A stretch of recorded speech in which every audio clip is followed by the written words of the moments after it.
السلام عليكم ورحمة الله وبركاته.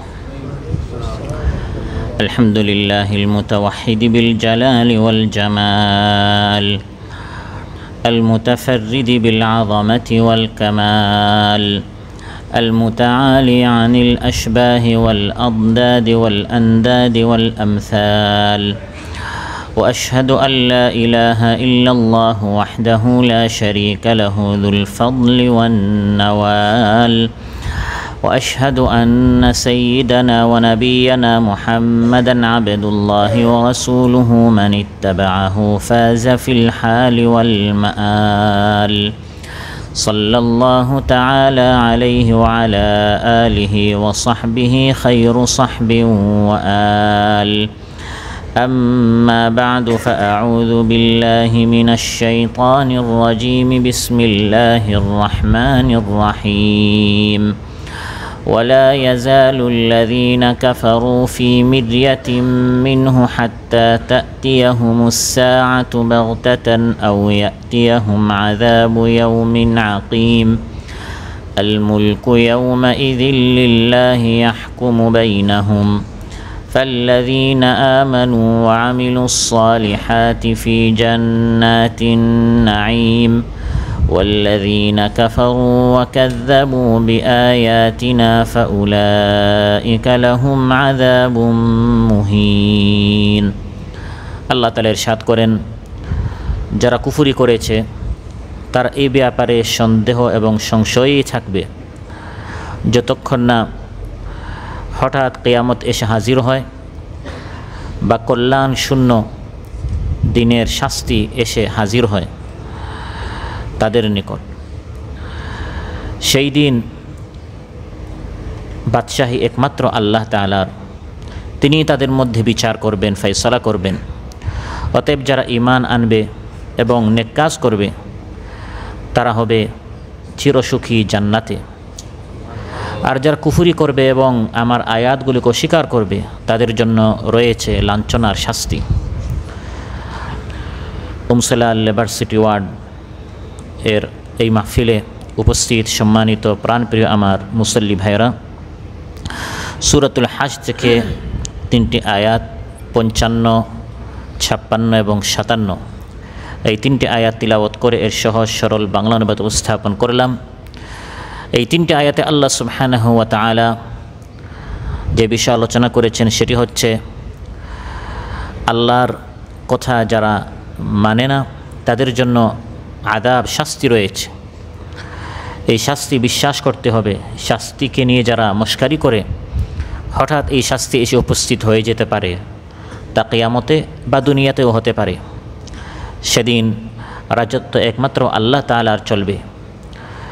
সেদিন কামিয়াব তারাই হবে যারা ঈমান ও নেক কাজ করবে, আর ব্যর্থ, নিষ্ফল, নাকাম তারা হবে যারা আল্লাহর আয়াতকে অস্বীকার করবে, মিথ্যা প্রতিপন্ন করবে। এই বিষয়ে আপনাদের সামনে আলোচনা উপস্থাপন করব ইনশাআল্লাহ।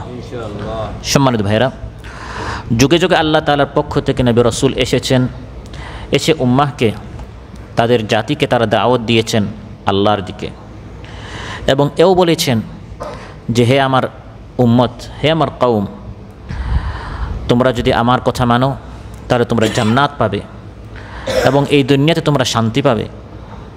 আর যদি আমি নবীর কথা না মানো, দুনিয়া ও আখিরাতে তোমরা নিষ্ফল হবে, ব্যর্থ হবে, নাকাম হবে।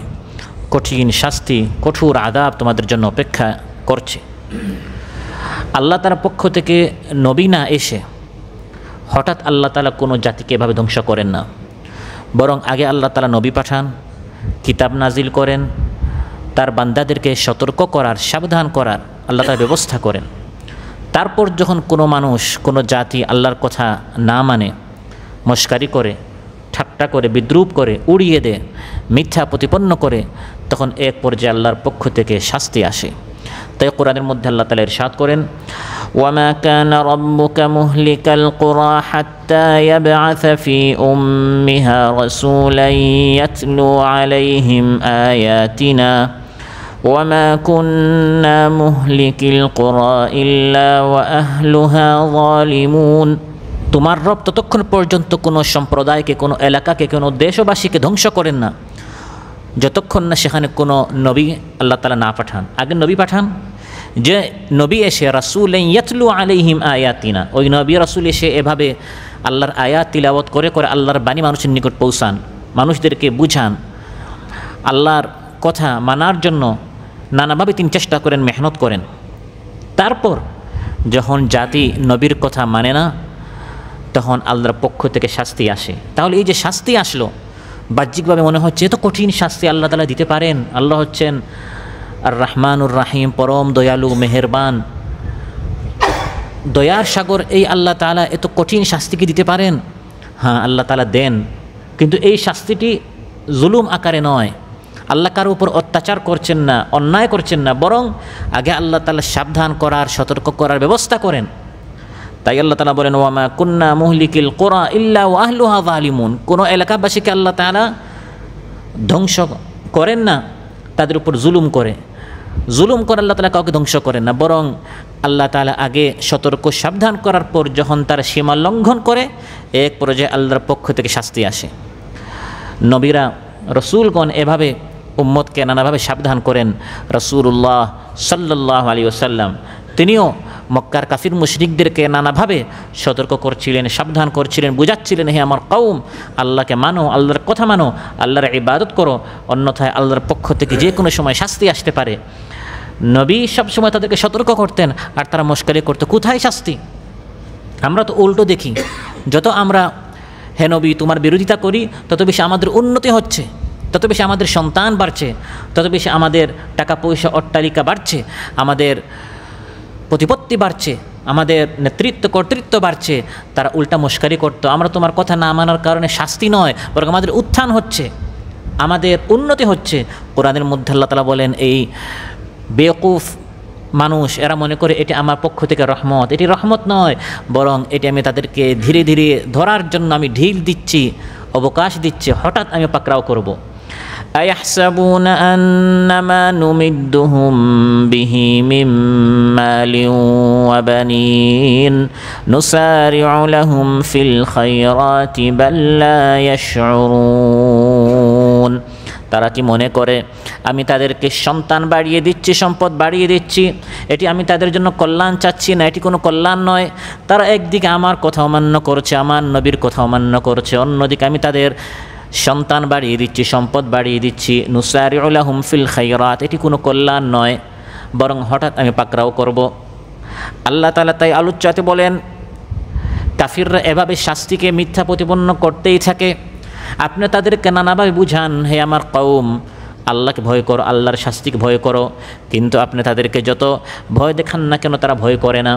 একদল মানুষ হাসাহাসি করতেই থাকে, মিথ্যা প্রতিপন্ন করতেই থাকে, নবীর কথা মানে না, আল্লাহর কালামের কথা মানে না, বরং সন্দেহ এবং সংশয়ের মধ্যে থাকে। আসলে শাস্তি বলতে কিছু আছে। আমরা তো দেখছি, যত বেশি আমি যৌতুক নিচ্ছি, যত বেশি আমি মাদকের ব্যবসা করেছি, যত বেশি আমি চাঁদাবাজি করি, যত বেশি আমি মিথ্যা কথা বলি, যত বেশি আমি চুরি ডাকাতি করি, যত বেশি আমি দুর্নীতি এবং কুকীর্তি করি, তত বেশি আমার সম্পদ বাড়ছে, আমার পাওয়ার বাড়ছে, আমার ক্ষমতা বাড়ছে। অতএব শাস্তি কোথায়? আমি তো দেখছি কোরআনের উল্টা কাজ করলে, বিরুদ্ধে কাজ করলে এভাবে বাড়তে থাকে। এরকম একদল মানুষ কোরআনের আয়াত শুনে শুনে সন্দেহে থাকে আসলে কোরআন সত্য কিনা। আল্লাহ তাআলা বলেন, এরা এভাবে বিশ্বাস করবে না। হঠাৎ যখন এসে কিয়ামত হাজির হবে বা এরকম কঠিন শাস্তি এসে হাজির হবে, শাস্তি সচক্ষে দেখার পর তখন তারা বিশ্বাস করবে আসলেই আমাদের পতন হয়েছে। যখন পতন হবে তখন তারা কিং কর্তব্য বিমূঢ় হয়ে যাবে, কি করবে বুঝতে পারবে না। তখন বুঝবে না এত কাল যাবৎ যা আমাদেরকে সতর্ক করা হতো এটি সত্য ছিল, এটি সঠিক কথা ছিল, হক কথা ছিল। আমরা মিথ্যা প্রতিপন্ন করেছি, আমরা উড়িয়ে দিয়েছি, আমরা বিশ্বাস করি না, আশাআশি করেছি আমাদের পতন কে আর করতে পারে, এরকম আমরা মনে করেছি। না, আসলেই সত্য। আল্লাহ তাআলা বলেন, ওয়ালা ইয়াজালুল্লাযীনা কাফারু ফী মিরিয়াতিম মিনহু। আপনার কাজ হচ্ছে দাওয়াত দেয়া, আপনার কাজ হচ্ছে বুঝানো।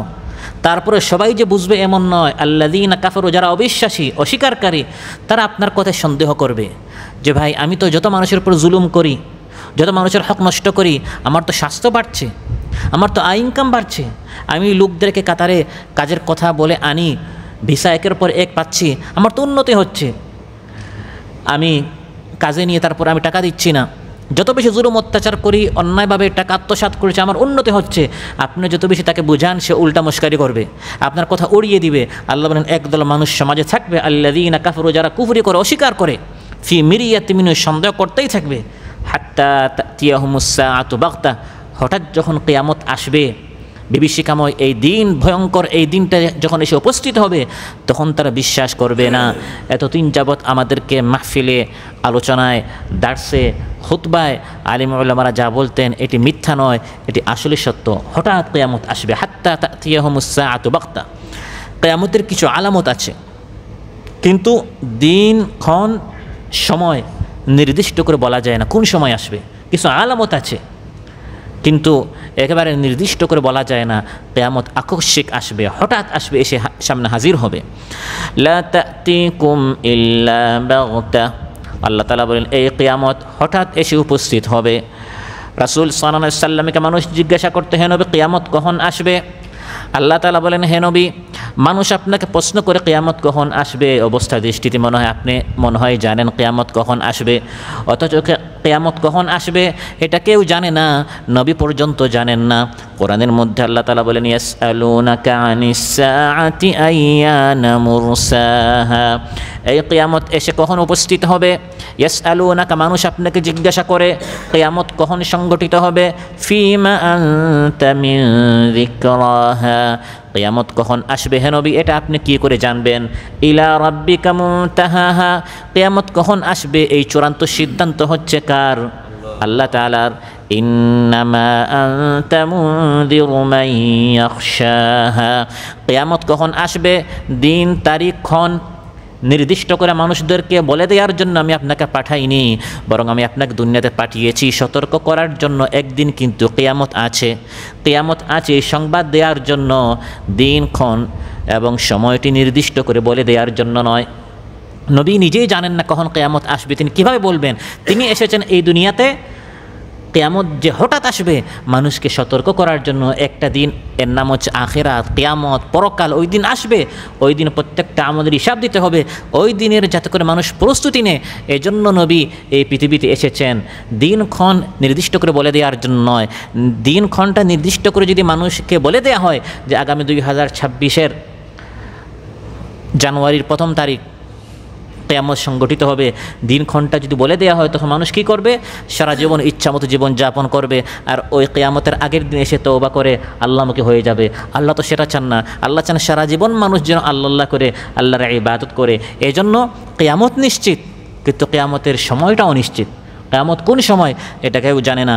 আল্লাহ তাআলা বলেন, এই সকল মানুষদেরকে আপনি যত আযাবের শাস্তির কথা বলেন না কেন, তারা বিশ্বাস করে না। তখন বিশ্বাস করবে যখন হঠাৎ কিয়ামত আসবে, সচক্ষে যখন জান্নাত দেখবে, জাহান্নাম দেখবে, তখন বুঝবে না নবীরা যা বলেছেন, উলামায়ে কেরাম যা বলেছেন, দাঈর আল্লাহর যা বলেছেন এটি মিথ্যা নয়। আমি আমার উন্নতি দেখে, টাকা পয়সা দেখে অন্ধ হয়ে গিয়েছিলাম, ভেবেছিলাম সব মিথ্যা। এখন বুঝতে পেরেছি এগুলো সব ছিল ধোঁকা, প্রতারণা। বাস্তবে কিয়ামত বলতে এক জিনিস আছে, আসতো সে পরকাল এসে হাজির হয়ে গেল। হাই হাই, এখন আমার কি হবে? ওই সময় আফসোস করবে, কিন্তু ওই সময় আফসোস করে তার কোনো লাভ হয় কিয়ামতের দিন। বা আল্লাহ বলেন এই দুনিয়াতেও এই কঠিন একটি দিন চলে আসতে পারে। মস্কারি করতে করতে, হাসাহাসি করতে করতে, ঠাট্টা বিদ্রুপ করতে করতে এক সময় আসবে যে সময় থেকে আর সে পালাতে পারবে না। ওই দিনে তার কল্যাণ বলতে কিছু থাকবে না।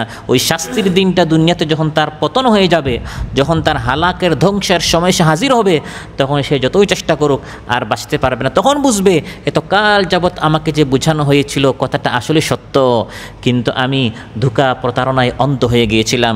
আও ইয়াতিয়াহুম আযাবু ইয়াউমিন আকিম, আল্লাহ তাআলা বলেন, বা ওই দিন যখন আসবে তখন তারা বুঝবে যে না কথাটা সত্য ছিল। তখন তাদের সন্দেহ দূর হবে। এখন তারা সন্দেহে আছে, তখন সন্দেহ দূর হবে। যেদিন হচ্ছে বন্ধা দিন। বন্ধা বলা হয় সেই মহিলাকে যার সন্তান নেই। আল্লাহ তাআলা ওই শাস্তির দিনকে বন্ধার দিন এজন্য বলেছেন যে এটি হবে এমন কঠিন একটি দিন, ভাগ্য বিড়ম্বিত একটি দিন, যে দিনে কোনো রকম কোনো কল্যাণ থাকবে না। যেরকম সন্তানহীন মহিলাকে বন্ধা বলা হয়, এই দিন হচ্ছে কল্যাণহীন একটি দিন। এই দিনে শুধু তার পতনই হবে, শুধু পলায়ন করার দিন হবে, শুধু বাঁচার চেষ্টা করবে, কিন্তু এই দিন তার আর কোনো উন্নতি হবে না। বাঁচার জন্য তার প্রত্যেকটা প্রত্যেকটা প্রচেষ্টা ব্যর্থ হবে, তার প্রত্যেকটা আশা নিরাশায় পরিণত হবে। যেমন বদরের দিন কাফির মুশরিকরা অনেক আশা নিয়ে গিয়েছিল, সেদিন আমরা মুসলমানদেরকে ধ্বংস করব, কিন্তু দেখা গেল তাদের সব আশা তছনছ হয়ে গেল, সব ষড়যন্ত্রের জালকে আল্লাহ তাআলা ছিন্ন ভিন্ন করে দিলেন। এই দিনটা তাদের জন্য বন্ধা একটি দিন ছিল, কঠিন একটি দিন ছিল। ওই দিন আবু জাহেল থেকে শুরু করে কাফির মুশরিকদের নেতৃত্ব যারা দিচ্ছিল সবার পতন হয়েছে। এর আগে 13 বছর পর্যন্ত মক্কাতুল মুকাররমায় রাসূল সাল্লাল্লাহু আলাইহি ওয়াসাল্লাম তাদেরকে নানাভাবে সাবধান করেছেন, সতর্ক করেছেন, বুঝিয়েছেন, উপদেশ দিয়েছেন, নসিহত করেছেন, কিন্তু তারা মানেনি।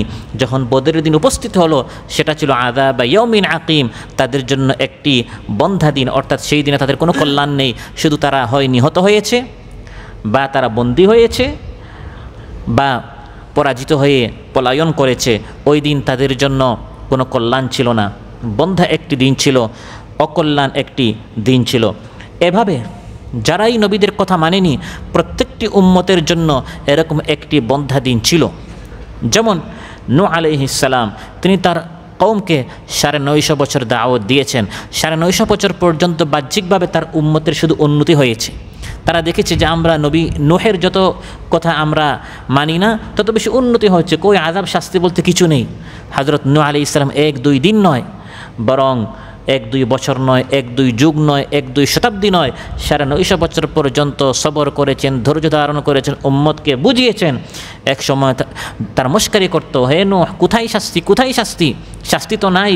এরকম 1-2 দিন নয়, 950 বছর পর্যন্ত যখন তারা চরম পর্যায়ে পৌঁছে গেল, এক সময় নূহ আলাইহিস সালাম তিনি তার কওমকে শুনিয়ে দিলেন, ফাসাউফা তা'লামুন, অতি শীঘ্রই তোমরা বুঝতে পারবে, জানতে পারবে, মান ইয়াতিহি আযাবুন ইউখজিহি ওয়া ইয়াহিল্লু আলাইহি আযাবুন মুকিম।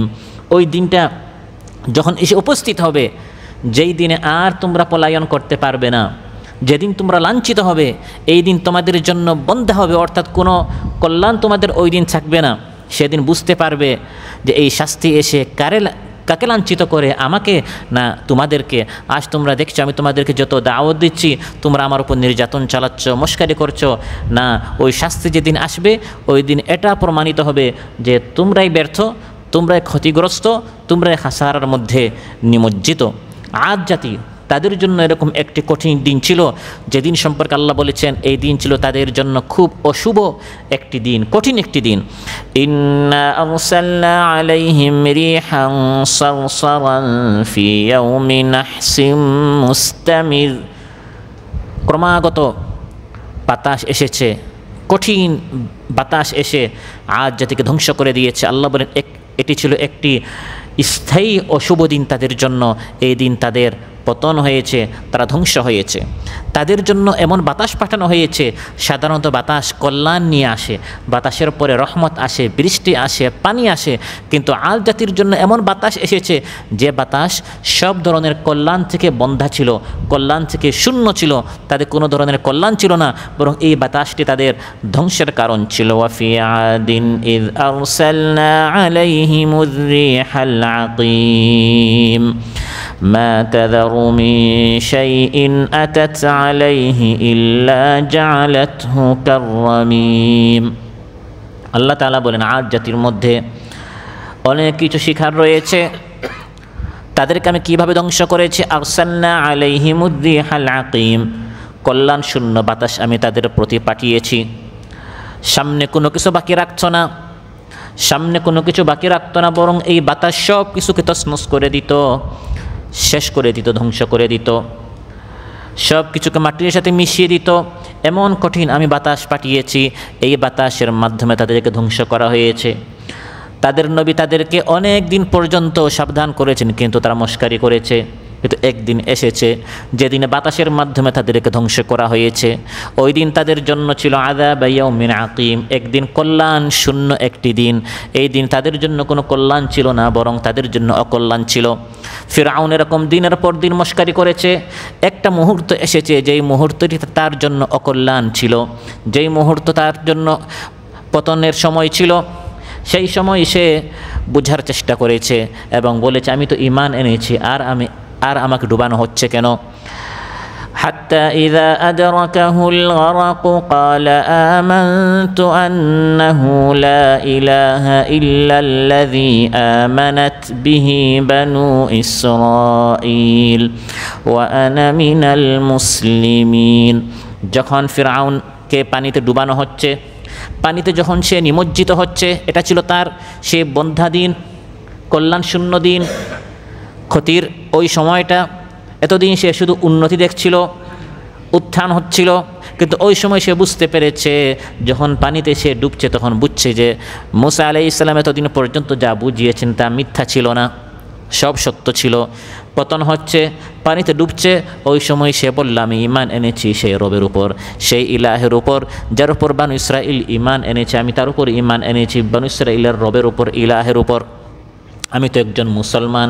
তাকে বলা হলো না, এখন তোমার পতনের সময়, ইয়াউমিন আকিম, এখন তোমার বন্ধা সেই সময়টি, এখন কালিমা পরে কোনো লাভ নেই। আল-আনা ওয়াকাদ আসাইতা ক্বাবলু ওয়া কুনতা মিনাল মুফসিদিন। এখন ঈমান এনে কোনো লাভ নেই, এখন ঈমান আনছো, এখন ঈমান এনে কোনো লাভ নেই। এতকাল পর্যন্ত তুমি সন্ত্রাসী ছিলে, মুফসিদিন, ফাসাদ সৃষ্টি করেছো। এখন ঈমান এনে কোনো লাভ নেই, বরং এখন ঈমান আনলেও কালিমা পড়লেও কোনো লাভ নেই। তোমার এই শরীরটা আমি শুটকি বানিয়ে রাখবো, শুকনা করে রাখবো।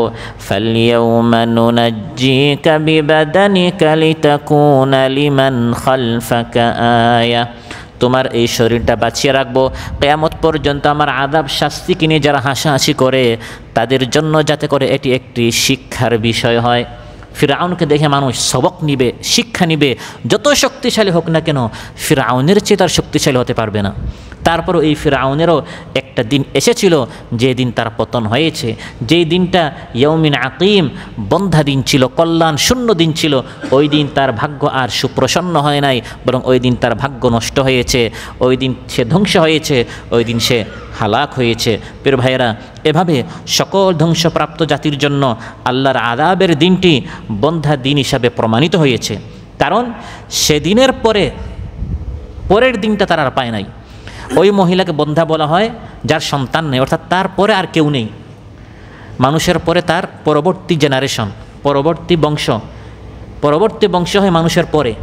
কিন্তু ধ্বংসের দিনটা হচ্ছে ওই জাতির জন্য শেষ দিন। ওই দিনের পরের দিনটা তারা আর দেখতে পারে নাই। যেরকম ওই মহিলার পরে বন্ধা, তখন তাকে বলা হয় ওই পরের জেনারেশনকে সে আর দেখতে পারে না, কারণ তার আর কোনো জেনারেশনই নাই, সে সর্বশেষ ব্যক্তি। ঠিক তেমনিভাবে ওই দিনটা ছিল ওই জাতির জন্য শেষ দিন। এর পরের দিনের সূর্য তারা আর দেখতে পারে নাই, পৃথিবী থেকে তারা নিশ্চিহ্ন হয়ে গেছে। ওই নির্দিষ্ট দিনটা কোন দিন পৃথিবীর মানুষ জানতে পেরেছে, সে আর জানতে পারে নাই, কারণ সে তো ধ্বংস হয়ে গেছে। সে মানুষের জন্য শিক্ষার বিষয় হয়েছে। নিজেদের বিপর্যস্ত ভাগ্যকে তারা আর সৌভাগ্যে রূপান্তরিত করতে পারে নাই। তারা রহমত, দয়া এর দেখা তাদের ভাগ্যে হয় নাই। সুতরাং দুনিয়াতে এই আযাব, এই দিনটি ইয়াউমিন আকিম, বন্ধা একটি দিন। আল্লাহ তাআলা বলেন এই দিন থেকে বাঁচো আমার নবীরা, এবং কোরআনের মধ্যে আমি যে বলেছি একদিন শাস্তি আসবে যারা আমার আয়াতগুলোকে নিয়ে মস্কারি করে, এরকম একটি কঠিন দিন আসবে যেদিন হচ্ছে বন্ধা। এই দিনের মধ্যে কোনো কল্যাণ নেই, শুধু শাস্তি আর শাস্তি। এর আগে আমি অনেকের অনেক কল্যাণ করি, এটি হচ্ছে আমার পক্ষ থেকে রহমত, অবকাশ দিচ্ছি, ঢিল দিচ্ছি, বান্দাটা হতে পারে আমার দিকে ফিরে আসতে পারে। এই বন্ধা দিনটি দুনিয়াতে হতে পারে, আবার এই বন্ধা দিনটি আখিরাতে হতে পারে, পরকালের দিন। দুনিয়াতে কোনোভাবে যদি এই মানুষটা বেঁচে যায়, পরকালে তো আর আল্লাহর হাত থেকে বাঁচতে পারবে না। আযাব ইয়াউমিন আকিম, ওই দিনটা কোনো তাফসীরে এসেছে কিয়ামতের দিন হতে পারে, কারণ কিয়ামতের দিন হচ্ছে এমন দিন ওই বন্ধা মহিলার মতো এর পরে আর কোনো দিন নাই। এজন্য এটাকে বলা হয় আল ইয়াউমুল আখির। আখির মানে শেষ, সর্বশেষ দিন, এরপরে আর কোনো দিন নেই। ওই সন্তানহীন বন্ধার মতো এই দিনের পরে আর কোনো দিন নেই। অনুরূপভাবে সেদিন কাফিরদের জন্য কোনো দয়া থাকবে না। যেভাবে ওই মহিলা, যে বন্ধা মহিলা, তার কোনো সন্তান নেই, ওই দিন হবে কল্যাণ শূন্য দিন। এই জন্য কাফির মুশরিকরা আফসোস করবে, আজ ইমানদারেরা কত কল্যাণ পাচ্ছে, নাজু নিয়ামত পাচ্ছে, কিন্তু এই সব নাজু নিয়ামত থেকে আমরা বঞ্চিত, আমরা কল্যাণ শূন্য। তখন কাফির মুশরিকরা আফসোস করবে, কিন্তু ওই আফসোস কোনো কাজে أن تقول نفس يا حسرة على ما فرطت في جنب الله وإن كنت لمن الساخرين আল্লাহ তাআলা বলেন ওই দিন কত মানুষ আফসোস করবে, আহা দুনিয়াতে যদি আমি আরেকটু সময় দিতাম, আল্লাহর কথাগুলো যদি মানতাম, আল্লাহর যদি ইবাদত করতাম। ইয়া হাসরাতা, কত আফসোস, কত অনুশোচনা মানুষ করবে। আলামা ফাররাতু ফি জামবিল্লাহ, আল্লাহর কত হক আমি নষ্ট করেছি। আল্লাহ তাআলা আমাকে এত নাজ ও নিয়ামত দিলেন, যৌবন দিলেন, শক্তি দিলেন, এগুলো আমি শুধু অযথা নষ্ট করেছি। আল্লাহর কথা আমি মানি নাই, আল্লাহর সামনে সাজদা করি নাই। ওয়া ইন কুনতু লামিনাস সাখিরিন, বরং আমি শুধু মস্কারি করেছি। আমি শুধু স্বপ্নের জগতে ছিলাম, আরও কত লম্বা হায়াত পাবো, টাকা পয়সা বাড়ছে আর কত বেশি বাড়বে, এরকম শুধু আমি স্বপ্নের জগতে ছিলাম। হঠাৎ মৃত্যু এসে আমার সামনে হাজির হয়ে গেল, আমার স্বপ্ন সব তছনছ হয়ে গেল। যদি আমি এই কথাগুলো, ভালো ভালো কথাগুলো মানতাম, তাহলে আজ আমিও বাঁচতে পারতাম, আজ আমিও সফল হতাম। কিন্তু ওই সময় আফসোস করে কোনো লাভ হবে না। আল্লাহ তাআলা বলেন ওই কঠিন দিনে দুনিয়াতে আপনি যে টাকা পয়সা উপার্জন করেছেন, যে রাজত্বের মালিক হয়েছেন, ক্ষমতার অধিকারী হয়েছেন, এগুলো কিয়ামতের দিন কোনো কাজে আসবে না, বরং কিয়ামতের দিন রাজত্ব হবে একমাত্র কার? এই যে দুনিয়াতে আল্লাহর কথা আপনি মানছেন না কেন? আপনার সন্তান আছে, টাকা পয়সা আছে, ক্ষমতা আছে, গাড়ি বাড়ি আছে, এই আছে সেই আছে, এই সেই জিনিস, এই ক্ষমতা তো কিয়ামতের দিন কোনো লাভ হবে না, আপনার কোনো কাজে আসবে না। এর দ্বারা আপনি লাভবান হবেন যতদিন আপনি দুনিয়াতে আছেন, এই 10-20-30 বছরের জন্য। এরপর অনন্তকাল যে একটি হায়াত আসছে, সেখানে একমাত্র আল্লাহর রাজত্ব চলবে। আল মুলকু ইয়াউমাইযিল লিল্লাহি ইয়াহকুমু বাইনাহুম, আল্লাহ তাআলা বলেন সেই দিন মুলুক, রাজত্ব, বাদশাহী শুধু আল্লাহর। আল্লাহ তাআলা মানুষের মধ্যে ফয়সালা করবেন, বিচার করবেন। পৃথিবীতে সাময়িকভাবে পুরস্কার স্বরূপ অথবা পরীক্ষা স্বরূপ আল্লাহ তাআলা মানুষকে কিছু মুলুক, রাজত্ব, আধিপত্য, ক্ষমতা আল্লাহ তাআলা মানুষকে দিয়ে থাকেন। কিন্তু পরকালে কারো কোনো প্রকার ক্ষমতা থাকবে না। ক্ষমতা, রাজত্ব কিয়ামতের দিন একমাত্র আল্লাহর হবে। কর্তৃত্ব, আধিপত্য একমাত্র আল্লাহর হবে। সেদিন দুনিয়াতে মানুষ তার যত সন্তান, যত টাকা পয়সা, অর্থকরী ধন সম্পদ, কর্তৃত্ব, নেতৃত্ব সব তার উদাও হয়ে যাবে। মা আগনা আনহু মালুহু ওয়া মা কাসাব, না কোনো মাল কাজে আসবে, না উপার্জিত টাকা, না কোনো পদ পদবি কোনো কাজে আসবে না। সেদিন রাজত্ব একমাত্র আল্লাহর। আল মুলকু ইয়াউমাইযিনিল হাক্কু লির-রাহমান ওয়া কানা ইয়াওমান আলাল কাফিরিনা আসীরা। আল্লাহ তাআলা বলেন ওই দিন রাজত্ব একমাত্র মহাসত্য দয়াময় আল্লাহর জন্য হবে, এবং এই দিনটা কাফিরদের জন্য অনেক কঠিন হবে। কিয়ামতের দিনটা কাফিরদের জন্য অত্যন্ত ভয়াবহ হবে। ওই দিন শুধু আল্লাহর কথা চলবে। সহিহ বুখারীতে এসেছে, ক্বালা রাসূলুল্লাহ সাল্লাল্লাহু আলাইহি ওয়াসাল্লাম ইয়াকবিদুল্লাহুল আরদা ইয়াওমাল কিয়ামাতি ওয়া ইয়াতউইস সামাআ বিয়ামিনিহি সুম্মা ইয়াকুলু আনাল মালিকু আইনা মুলুকুল আরদ। কিয়ামতের দিন এক একক আল্লাহর রাজত্ব কীভাবে চলবে? কিয়ামতের দিন আল্লাহ তাআলা গোটা জমিনকে এভাবে তার হাতে নেবেন, এবং আসমানকে আল্লাহ তাআলা গুটিয়ে নেবেন। গোটা জমিনকে আল্লাহ তাআলা তার হাতে নেবেন, আর জমিনকে আল্লাহ গুটিয়ে নেবেন। তারপরে বলবেন, কোথায় রাজা বাদশারা, কোথায় এই পৃথিবীতে যারা এক সময় রাজত্ব করেছিল, যাদের তর্জনীর হেলানিতে গোটা সমাজ উঠবস করত, তাদের চোখের ইশারায় কত ফোর্স, কত বাহিনী পরিচালিত হতো, আজ তারা কোথায়? আজ তো আল মুলকু ইয়াউমাইযিন আল হাক্কু লির-রাহমান, আজ সত্য বাদশাহী, রাজত্ব একমাত্র আমি আল্লাহর। বাকি সবাই শূন্য হয়ে গেল, মারা গেল, উদাও হয়ে গেল। আবার সহিহ মুসলিমে এসেছে, ক্বালা রাসূলুল্লাহ সাল্লাল্লাহু আলাইহি ওয়াসাল্লাম ইয়াতুবিল্লাহু আযজা ওয়া জাল্লা আস-সামাওয়াতি ইয়াওমাল কিয়ামাহ সুম্মা ইয়াখুযুহুন্না বিয়াদিহিল ইয়ুমনা। কিয়ামতের দিন আল্লাহ তাআলা আসমান সমূহকে তার ডান হাত দিয়ে গুটিয়ে নেবেন। সুম্মা ইয়াকুলু আনাল মালিকু আইনাল জাব্বারুন, আমি হচ্ছি রাজা বাদশাহ, একমাত্র আমি সত্য বাদশাহ। পৃথিবীর যারা দাম্ভিক ছিল, যারা অহংকারী ছিল, তারা আজ কোথায়? আইনাল মুতাকাব্বিরুন, যারা নিজেদেরকে বড় মনে করতো, তারা আজ কোথায়? সুম্মা ইয়াতুবিল আরদিনা বিশিমালিহি, তারপর জমিনগুলো আল্লাহ তাআলা বাম হাত দিয়ে গুটিয়ে নেবেন। তারপর বলবেন, আইনাল মালিকু আইনাল জাব্বারুন আইনাল মুতাকাব্বিরুন, কোথায় অহংকারীরা, কোথায় পৃথিবীর রাজা বাদশারা? আজ যারা দুনিয়াতে আমি আল্লাহর শাস্তি নমস্কারী করত, আজ শাস্তি আছে না নাই অপেক্ষা করে এখন দেখবে জাহান্নামে।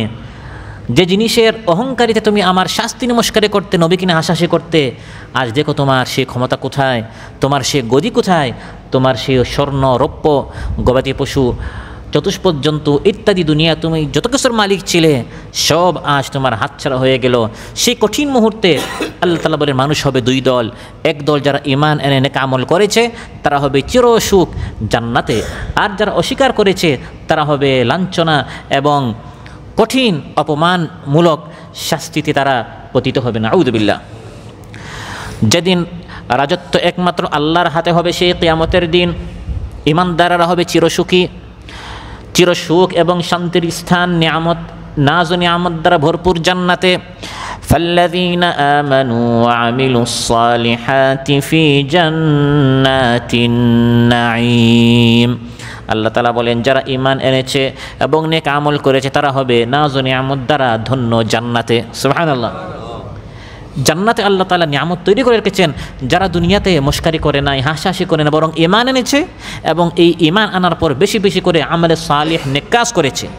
ওই জান্নাতটি আল্লাহ তাআলা কীভাবে নিয়ামত দ্বারা ভরে রেখেছেন। সহিহ মুসলিমে এসে হযরত মূসা আলাইহিস সালাম একদিন আল্লাহ তাআলাকে জিজ্ঞাসা করলেন, হে আল্লাহ, জান্নাতে তুমি অনেক নিয়ামত তৈরি করে রেখেছ, সেই জান্নাতীদের মধ্যে যে সবচেয়ে নিম্ন ক্লাসের, যে সবচেয়ে কম পাবে, যে সর্বশেষ যাবে, যে সবচেয়ে নিচের স্তরে থাকবে, ওই ব্যক্তি জান্নাতে কতটুকু নিয়ামত পাবে হে আল্লাহ একটু আমাকে বলো। সাআলা মূসা রাব্বাহু মা আদনা আহলিল জান্নাতি মানজিলাতান। হে আল্লাহ, প্রশ্ন কে করছেন? মূসা আলাইহিস সালাম করছেন। কাকে? ওয়া কাল্লামাল্লাহু মূসা তাকলিমা। মূসা আলাইহিস সালাম আল্লাহর অনেক প্রিয় নবী ছিলেন, এজন্য তিনি সবসময় আল্লাহর সাথে তিনি কথা বলতেন। হটলাইন ছিল, সরাসরি তিনি আল্লাহর সাথে কথা বলতেন, কোনো বায়া মিডিয়া মাধ্যম ছাড়া। প্রশ্ন করেন, হে আল্লাহ, তুমি ঈমানদারদের জন্য জান্নাত তৈরি করে রেখেছ, জান্নাতিন নাঈম। ওই জান্নাতিন নাঈম নিয়ামত তারা ভরপুর, ওই জান্নাতে যে সর্বশেষ যাবে, সবচেয়ে কম পাবে, সে কতটুকু পাবে? ক্বালা হুয়া রাজুলুন ইয়াজিউ বা'দা মা উদখিলা আহলুল জান্নাতিল জান্নাহ। এই ব্যক্তি হচ্ছে সেই ব্যক্তি, সকল জান্নাতীদেরকে যখন জান্নাতে পাঠানো হবে এই ব্যক্তি সবার শেষে যাবে। জান্নাতে যাওয়ার আগে সে জাহান্নামে থাকবে, কারণ দুনিয়াতে অনেক গুনাহ করেছে। গুনাহের কারণে আগে কোথায় যেতে হবে? জাহান্নামে। জাহান্নামে তার যত শাস্তি, সব শাস্তি পাওয়ার পর যখন তাকে জান্নাতে যাওয়ার, তখন তাকে বলা হবে উদখুলিল জান্নাহ, যাও এখন জান্নাতে যাও। ফায়াকুলু আয় রাব্বি কাইফা ওয়া কাদ নাযালান নাসু মানাজিলাহুম ওয়া আখাযু আখাযাতিহিম। হে আল্লাহ, আমি জান্নাতে কোথায় যাব? আমি তো দেখছি মানুষ পুরা জান্নাত দখল করে নিয়েছে, আমি তো সবার শেষে। আমি দেখছি জান্নাতে তো আর কোনো জায়গা নেই, আমি তো সবার শেষে। জান্নাতে যত স্থান আছে, রুম আছে, কক্ষ আছে, বাড়ি আছে, প্রাসাদ আছে, যত নিয়ামত, মানুষ তো সব পুরস্কার নিয়ে নিয়েছে। ফায়ুকালু লাহু আতারদা আন ইয়াকুনা লাকা মিসলু মুলকি মালিকিন মিন মুলুকিদ দুনিয়া। তখন আল্লাহ তাআলা এই সর্বনিম্ন ক্লাসের স্তরের যে জান্নাতি তাকে বলবে, হে আমার বান্দা, তুমি কি চাও দুনিয়ার যে কোনো রাজা বাদশার মতো আমি তোমাকে রাজত্ব দিব?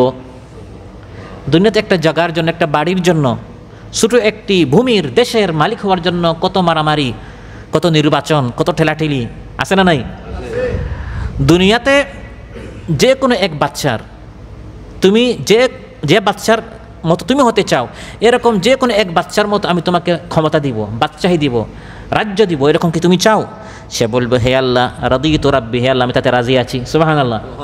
সবার শেষে গিয়ে দুনিয়াতে যে কোনো বাদশার মতো আল্লাহ তাআলা তাকে ক্ষমতা, টাকা, পয়সা, অর্থ করে দিবেন। ফায়াকুলু লাকা যালিকা ওয়া মিথলুহু ওয়া মিথলুহু ওয়া মিথলুহু ক্বালা ফিল খামিসাতি রাদিতু রাব্বি। আল্লাহ বলবেন না এক বাদশার মতো আমি তোমাকে দিব না, তার দ্বিগুণ দিব, 3 গুণ দিব, 4 গুণ দিব, 5 গুণ দিব। যখন আল্লাহ 5 বার বলবেন ওয়া মিথলুহু, আরও দ্বিগুণ করে 5 গুণ দিব, তখন বান্দা বলবে, হে আল্লাহ আমি রাজি হয়েছি, আর লাগবে না, আর লাগবে না। এত গুনাহ দুনিয়াতে করে এসেছে, জাহান্নাম জ্বলার পর এখন আমি জান্নাতে গিয়ে দুনিয়াতে রাজা বাদশার 5 গুণ পাবো, হে আল্লাহ এতটুকু আমার জন্য কি যথেষ্ট? তখন আল্লাহ বলবেন, হাযা লাকা ওয়া আশরাতু আমসালি। আশরা মানে কি? 10। এই 5 গুণের 10 গুণ আমি তোমাকে দিব। ওয়ালাকা মাশতাহাত নাফসুকা ওয়া লাযযাত আইনুকা। শুধু তাই নয়, বরং তোমার মন যা চায় এবং যা পেলে তোমার চক্ষু ঠান্ডা হবে, শীতল হবে, সব তোমার জন্য জান্নাত আমি তৈরি করে রেখেছি। সুবহানাল্লাহ। মুসা আলাইহিস সালামকে আল্লাহ বলছেন এই হচ্ছে জান্নাতের সর্বনিম্ন জান্নাতিন নাঈম, সেখানে যে সর্বশেষ জান্নাতে যাবে তার জন্য এত নাজ ও নিয়ামত আল্লাহ তৈরি করে রেখেছেন। মুসা আলাইহিস সালাম বললেন, হে আল্লাহ, তাহলে ফাআলাহুম মানজিলাতান, যারা সবচেয়ে ফার্স্ট ক্লাসের হবে, উঁচু স্তরের হবে, তাদের জন্য আপনি কি তৈরি করে রেখেছেন? আল্লাহ তাআলা প্রতি উত্তরে বললেন, উলাইকাল্লাযীনা আরাদতু গারাসতু কারামাতাহুম বিয়াদি ওয়া খাতামতু আলাইহা ফালাম তারা আইনুন ওয়া লাম তাসমা উযনুন ওয়া লাম ইয়াখতুর আলা কলবি বাশার। এরা হচ্ছে আমার সবচেয়ে প্রিয় বান্দা, যাদের জন্য মূলত আল্লাযীনা আরাদতু, যাদের জন্য মূলত এই জান্নাত আমি তৈরি করে রেখেছি। সুবহানাল্লাহ। শেষে যে আসছে সে অতিরিক্ত বাড়তি কিছু পাচ্ছে, কিন্তু প্রথম যারা যাবে মূলত এই জান্নাত তাদের জন্য নিয়ামত আমি আল্লাহ নিজ হাত দ্বারা কারামাতাহুম বিয়াদি গারাসতু কারামাতাহুম বিয়াদি, তাদের নিয়ামত আমি নিজ হাত দ্বারা তৈরি করে রেখেছি। সেখানে এমন নিয়ামত আছে যা তৈরি করে আমি একবারে মোহর মেরে রেখেছি, এটা কেউ ওপেন করে না, এটা শুধু তাদের জন্য। সর্বপ্রথম এই জিনিসগুলো তারা খুলে দেখবে। এখানে এমন কিছু আমি তৈরি করে রেখেছি যা কোনোদিনও কোনো চোখ দেখে নাই, কোনো কান শুনে নাই, কোনো মাথা, কোনো ব্রেইন এটা কোনো দিন তার চিন্তাই আসে নাই, এমন নিয়ামত আমি তৈরি করে রেখেছি। সুবহানাল্লাহ। ফালা তা'লামু নাফসুম মা উখফিয়া লাহুম মিন কুররাতি আ'য়ুন জাযাআম বিমা কানু ইয়ামালুন।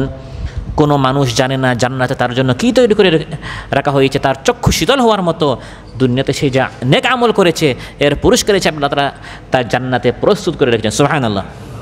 এই হলো এক দল যারা নবীর কথা মেনেছে, ঈমান এনেছে, নেক আমল করেছে, তাদের জন্য এই নাজ নিয়ামতের জান্নাত। অন্যদিকে যারা কুফরি করেছে, আয়াতগুলোকে মিথ্যা প্রতিপন্ন করেছে, তাদের জন্য রয়েছে লাঞ্ছনা শাস্তি। ওয়াল্লাযীনা কাফারু ওয়া কাযযাবু বিআয়াতিনা ফাউলাইকা লাহুম আযাবুম মুহিন। লাঞ্ছনার শাস্তি, আযাব মুহিন। লাঞ্ছনার শাস্তি কেন?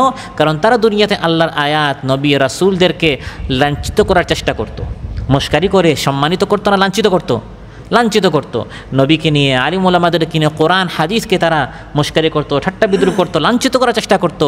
এই জন্য কিয়ামতের দিন তার জন্য রয়েছে লাঞ্ছনাদায়ক শাস্তি। যত বেশি তাকে লাঞ্ছিত করা যায়, এরকম তার মুখটা উপর করে ধাক্কা মেরে তাকে জাহান্নামে নিক্ষেপ করা হবে না। আউযু বিল্লাহ। ইন্নাল্লাযীনা ইস্তাকবিরুনা আন ইবাদাতি সায়াদখুলুনা জাহান্নামা দাখিরিন। নিশ্চয় যারা আমার ইবাদত করতে অহংকারী করবে, দুনিয়াতে মাথা উঁচু করে চলতো, অহংকারী করতো, আমার ইবাদত করতো না, কিয়ামতের দিন তার মাথা নিচু করে লাঞ্ছিত অপমানিত করে তাকে জাহান্নামে নিক্ষেপ করা হবে। আমার আয়াতগুলিকে অস্বীকার করার কারণে জাহান্নামে কঠিন শাস্তি রয়েছে। যখনই শাস্তি পেতে পেতে তার চামড়াগুলো দগ্ধ হয়ে যাবে, জ্বলে যাবে, ফ্রাই হয়ে যাবে, নতুন করে তাকে আবার চামড়া দেয়া হবে। এরকম খালিদিনা ফিহা আবাদা, চিরকাল শাস্তি পেতে থাকবে। কিন্তু এই জাহান্নাম থেকে বাঁচার বা বের হওয়ার কোনো উপায় থাকবে না। ইন্নাল্লাযীনা কাফারু বিআয়াতিনা সাওফা নুসলিহিম নারা। নিশ্চয় যারা আমার আয়াতগুলোকে অস্বীকার করেছে তাদেরকে আমি জাহান্নামে প্রবেশ করাবো। কুল্লামা নাদিজাত জুলুদুহুম বাদদালনাহুম জুলুদান গায়রাহা লিয়াযুকুল আযাব। যখনই তাদের চামড়া দগ্ধ হয়ে যাবে, যখনই তাদের চামড়া জ্বলে যাবে, নতুন করে চামড়া দেয়া হবে, কিন্তু বাঁচার উপায় নেই। এভাবে যে শাস্তিকে তারা মিরিয়াতি মিনহু, তারা সন্দেহ করতো। আসলে শাস্তি বলতে কিছু আছে, ওই শাস্তির স্বাদটা লিয়াযুকুল আযাব ভালো করে পাওয়ার জন্য জাহান্নাম থেকে তাদেরকে বের হওয়ার কোনো রাস্তা থাকবে না। লা ইউফাত্তারু আনহুম ওয়া হুম ফীহি মুবলিসুন। শাস্তিকে হালকাও করা হবে না এবং সেখানে তারা নিরাশ হয়ে যাবে, বলবে হে আল্লাহ বাঁচাও বাঁচাও, জাহান্নাম থেকে বের করো, কিন্তু বের হওয়ার, পলায়ন করার কোনো রাস্তা সেখানে তারা পাবে না।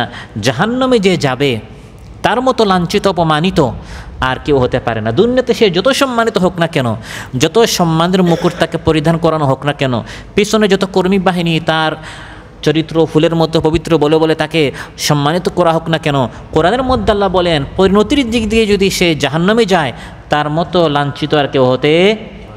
রব্বানা ইন্নাকা মান তুদখিলিন নার ফাকাদ আখযাইতা ওয়া মা লিয-যালিমিনা মিন আনসার। যে ব্যক্তি জাহান্নামে যাবে, হে আল্লাহ আপনি তাকেই লাঞ্ছিত করেছেন, তার মতো লাঞ্ছিত আর কেউ হতে পারে না। অতএব আল্লাহর নিকট দুনিয়ার সম্মান নয়, দুনিয়াতে যদি আল্লাহ সম্মান দেন আলহামদুলিল্লাহ, কিন্তু মূল সম্মান চাইতে হবে কোথায়? আখিরাতে। আখিরাতে যেন আমরা লাঞ্ছিত অপমানিত না হয়। দুনিয়াতে যেন লাঞ্ছিত না হই, আল্লাহ নিকট চাইতে হবে। কিন্তু মূল সম্মান হচ্ছে আখিরাতের, মূল লাঞ্ছনা হচ্ছে আখিরাতের। ওই আখিরাতের লাঞ্ছনা থেকে বেঁচে আমরা যেন সফল হতে পারি, সম্মানিত হতে পারি, এই জন্য আল্লাহর কালাম জানতে হবে, পড়তে হবে, নবীর কথা মানতে হবে। আল্লাহ সুবহানাহু ওয়া তাআলা আমাদের সবাইকে আজকের আলোচ্য বিষয়ের উপর আমল করার তৌফিক দান করুন। কোরআন সুন্নাহের মধ্যে আল্লাহ তাআলা এবং তার নবী সাল্লাল্লাহু আলাইহি ওয়াসাল্লাম আমাদেরকে যা করতে বলেছেন এগুলো যেন আমরা মানতে পারি, পড়তে পারি, বুঝতে পারি, আমল করতে পারি। আল্লাহ তাআলা সবাইকে তৌফিক দান করুন। যার যে পেরেশানি আছে আল্লাহ তাআলা পেরেশানি মুক্ত করুন। যারা অসুস্থ রয়েছেন আল্লাহ তাআলা সুস্থ করে দেন। যারা ঋণগ্রস্ত আছেন আল্লাহ তাআলা ঋণ পরিশোধ করে তৌফিক দান করুন। যার যে সমস্যা আছে আল্লাহ তাআলা সমস্যার সমাধান করে দেন। সুবহানাকাল্লাহুম্মা বিহামদিক আশহাদু আল্লা ইলাহা ইল্লা আনতা আস্তাগফিরুকা ওয়া আতুবু ইলাইক। আসসালামু আলাইকুম ওয়া রাহমাতুল্লাহি ওয়া বারাকাতুহু।